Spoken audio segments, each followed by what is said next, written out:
And now here on the 68th weekly Friday show from Radio Free UK, following on from that item on Islam, we have an item on Turkey.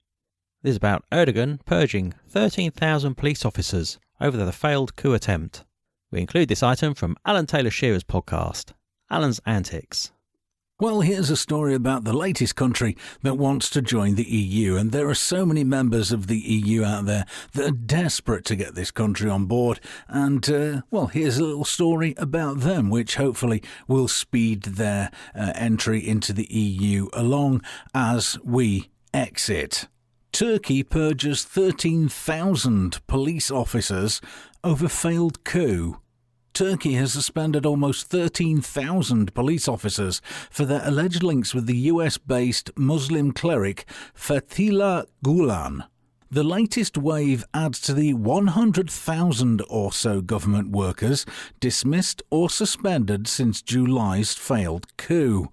Mr. Gulen denies the government's accusation that he or his supporters orchestrated the coup. The government in turn rejects claims it is using the coup as an excuse to get rid of its opponents. It insists those without proven links to the coup will be freed.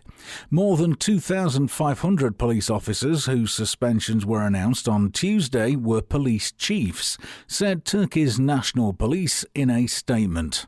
It comes hours after the government announced that a state of emergency imposed shortly after the failed push would be extended by 3 months when it expires on the 19th of October. The emergency allows the President and Cabinet effectively to rule by decree, bypassing Parliament when drafting new laws and able to restrict or suspend rights and freedoms. So, a dictatorship then. These are fears that under the state of emergency and in a country where judicial independence has plummeted, opponents are being rounded up with little chance to clear their name, says the BBC's Mark Lowen in Istanbul.